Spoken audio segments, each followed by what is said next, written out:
What's going on, everybody? Welcome back to Chuds BBQ. My name is Bradley Robinson, and today I'm going to show you how I made this beautiful, smoky, delicious pastrami roast beef and beautiful Reuben sandwiches. Coming up!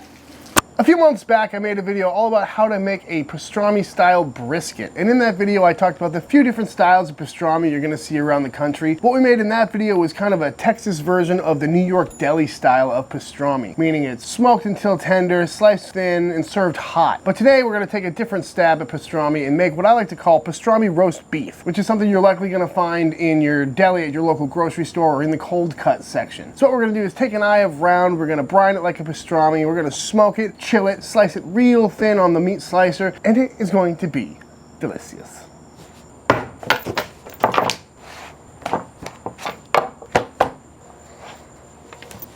This is a fully brined eye of round roast. Ooh, smells good. This is a lot heavier than it was last night. Let's go to last night and see what I did to this thing. For our pastrami brine, we are starting out with some black peppercorns, some allspice berries, yellow mustard seeds, some coriander, and some juniper berries. And over some heat, we're just gonna toast these off a little bit, release some fragrance, but we don't want anything to burn. Oh, listen to that snap, crackle, pop. And before these start burning, we're gonna go in with our water. About a quart just went in. And while we've got it over the heat, we're gonna go in with the rest of our spices, which is some red pepper flakes, a little bit of cinnamon, boop, some crushed garlic, our pink curing salt, necessary for pastrami making. And then, of course, kosher salt and some brown sugar. And we're just gonna let this all come up to a simmer, dissolve all the salt, dissolve all the sugar, hydrate all the spices, and really get a nice concentration of flavor. And just like that, we're up to a simmer. Everything is nicely dissolved. So into the rest of the water we go. And also we're gonna throw in a full quart of ice. This is 1 gallon of water total. And the ice is just gonna make sure this cools down a little bit quicker. This is the same pastrami brine I used in my pastrami brisket episode, so if you wanna learn more about this, you can check out that video as well. And now into the little injector device here we go. Sending it through a strainer so we don't get any chunks clogging up the lines. And I'll have a link in the description for this injector, as well as all the stuff I use in all my other videos. Beautiful. As for our meat today, I've got this beautiful eye of round from Double 8 Cattle, meaning yes, this is in fact a Wagyu eye of round, which seemingly is the perfect cut for making some roast beef pastrami. Because as you know, eye of rounds are typically pretty lean. And as you can see, we've got a good amount of silver skin on here, so we're gonna go through and clear all of that out using a nice sharp knife. And this is just gonna help down the line when we're slicing this up, because we don't want this to catch on the slicer or anything like that. And as always, whenever removing silver skin, it's always a good idea to kind of cut in the direction of the grain. Oh yes, please. And that is looking just about perfect to me. Nice and clean. And the beauty of this cut is that it's in the perfect shape for putting on the slicer and making some really nice cross cut against the grain, really thin slices for a sandwich. So that being said, I think it's time to get this thing brined. Into the brine we go with this beautiful chunk of meat, and then from there, it's all about pumping this thing full of injection. And what we're really trying to do here is just fill this thing full of this cure, this brine, which should dramatically speed up the process as opposed to just letting it soak in here for, you know, a week or something like that. So we're just gonna take all of the brine from this container, and we're gonna pump this thing until there's nothing left. And hopefully by tomorrow, it'll be fully cured and we'll be ready to make some pastrami roast beef. And just like that, this thing is fully injected and sitting in brine. So we're gonna put this in the fridge overnight and check back in tomorrow. About 20 hours later, this thing is out of the brine. I gave it a little bit of a rinse, and once it was brined, all the silver skin that I missed was pretty apparent. So I just went through and I just took it off in little bits and pieces, which is why there's a few red spots here and there. But this thing is feeling heavy, which means it definitely took on the brine. I'm hoping that 20 hours is long enough to cure a piece of meat this size, but we will find that out together. Also, yet again, I forgot to put this on a wire rack, so this whole bottom side that was kind of in contact with the bottom of the pan also looks a bit redder than the top side here. But all that being said, I think we're still in good shape. So let's hit this thing with a pastrami rub. Because this pastrami is fully salted and flavored all the way throughout, we're really just trying to get a crust and help maximize some flavors. So I'm going in with some coriander seed into this spice grinder here. I'm just gonna pulse it a few times because I want to keep this pretty coarse.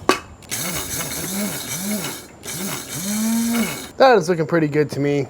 I'm basically trying to get the same size granules as the 16 mesh black pepper that we're gonna be adding with it. 1 part coarsely ground coriander, 1 part 16 mesh black pepper, and 1/2 part garlic. And we got ourselves a good little rub. And there's no need for a slather or anything like that. This thing just came out of a brine, so it's still pretty tacky. But we're just gonna go ahead and give it a nice coating all the way around. And again, because there's no salt in this, you really can't overdo it. So I'm gonna go pretty heavy, trying to build up maximum flavor, maximum crust, good bark, all that good stuff. And you can do whatever you want with this rub. You know, some ground mustard seed would be really nice in there. Maybe a little sugar if that's your style. Very nice, all sides, all ends. You know the drill. Looking good. I think it's time to fire up the pit.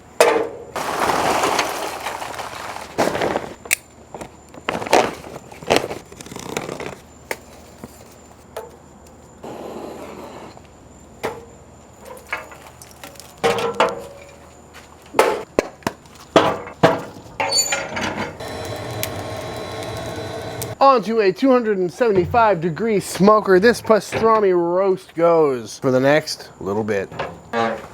This video is brought to you by Skillshare, and if you're unfamiliar with Skillshare, they're an online learning community with thousands of classes to help you learn some new skills or hone the ones you've already got. Whether you're into photography, business, finance, filmmaking, you name it, there is a class for you. And it's not just any other video. These are specifically designed classes with professionals, designed for educational purposes, not just entertainment purposes. With class assignments and homework and everything that they offer, you can rest assured knowing you're getting your money's worth. Right now I'm taking a class by MKBHD, and if you're unfamiliar with him, he is one of the biggest names on YouTube with his tech review channel, and I watch him all the time. And he's teaching a class on YouTube success, writing the script on it, which couldn't be more relevant to what I'm doing. And I genuinely respect this guy, so this is going to be a class that I know I'm going to enjoy. So if you're in the market to pick up some new skills or just follow your passion and creativity, head over to Skillshare.com, click the link in the description. The first 1,000 people that do will receive a free trial to Skillshare Premium. So that's Skillshare.com, click the link in the description. First 1,000 of you that do will get a free trial to Skillshare Premium. Thank you, Skillshare. After smoking to an internal temp of about 195, I wrapped this bad Larry up in plastic and chilled it in the fridge overnight. And now I think it's time to see how it came out. Ooh, smelling real good. Looking pretty tasty. Nice bark on there. Ooh, look at that. That looks like full brine penetration to me. Nice marbling in there too for an eye round. Tell you what, smells like pastrami, smells like barbecue, smells smoky. I think it's time to slice it up and make a sandwich. Hell yeah. It's time to slice this up. I'm gonna go nice and thin. Ooh, first slice, not bad. I want thinner than that though. And that's the beauty of making your own roast beef, right? You can make it as thick or as thin as you like. Ooh, that's what I'm talking about. Oh, that's beautiful. Oh man. Oh my God, that is fantastic. Very floral, nice and fatty too. Almost see-through. That's how thin you want it. I tell you what, just from that one bite, I'm gonna be doing this more often. Vac seal this up, keep it in the fridge. Incredibly tender. Also, that is the most satisfying noise I've ever heard. Would you just look at it? Always use the finger guard when using a meat slicer. Ask my buddy Cockburn about that. There's a story I'll have him tell on the Patreon. And there you have it. That is how you take the cheapest cut in the world and make a beautiful pile of delicious pastrami. And you also get these cute little end cuts. Yeah, you go with your piece of That's incredibly good. Very tender. Never would have guessed that's an eye around. But as good as pastrami is with spicy brown, you know we gotta make a Reuben, right? Before we get started with our Reubens, we need to go ahead and make ourselves some Russian dressing, starting with some mayonnaise Followed by some ketchup, little dash of hot sauce. Can't go wrong with a little hot sauce. Dab of horseradish, because horseradish and beef.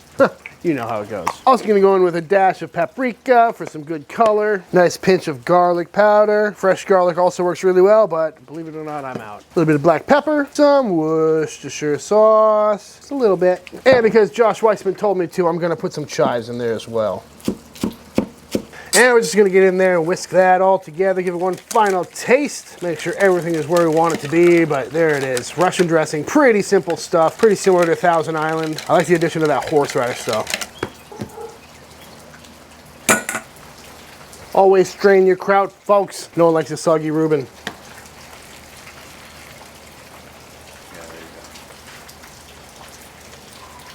Gotta get that bubbling.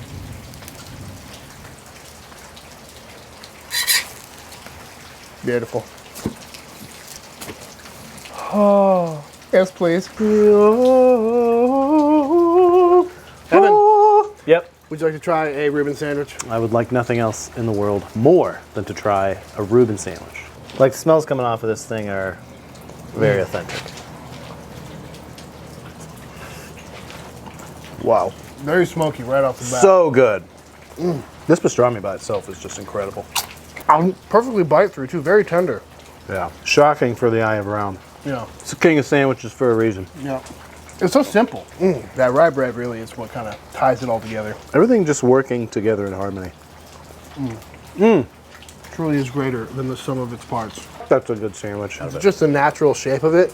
Yeah. Like as opposed to a brisket that's in big long strips. Like this is perfect for like folding up. Perfect for a sandwich. Perfect for making a little sandwich out of. This is my second pastrami video, kind of comparing the two styles of like the New York deli, the Katz's versus cold cut style. Yeah. Where do you fall on that spectrum? I'm a cold cut guy. Really? Yeah, brisket, you know. I guess you do eat brisket for a living. Yeah. Also, I don't know, man, like cured meats, to me, I think of something that's cut thin and usually cold.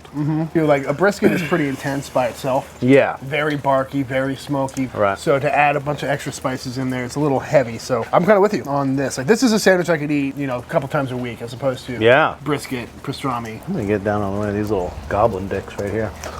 You ever think of the Green Goblin when you see I mean, I now forever will. Full chode. All right, y'all, and that is it. That is how to make an absolutely fantastic Reuben sandwich. I highly recommend giving this one a try. It's a super easy project. Eye of rounds are cheap and readily available, and it really is one of the best sandwiches I've ever made. So that being said, if you do give this recipe a try for yourself, be sure to hit me up on Instagram at Chuds BBQ. I love to see what y'all are cooking. Let me know down in the comments below what you want to see me cook next. If you enjoyed this video, please let me know by hitting that subscribe button. It helps me out so much. Big shout out to all the Patreon members. Thank you for supporting Team Chud. And also, if you're a Patreon member, this week's giveaway is going to be one of these Yetis with the Chud logo and the Please Go Cook Something Outside on the back. Thanks, y'all, and until the next time I see you, please go cook something outside. Peace!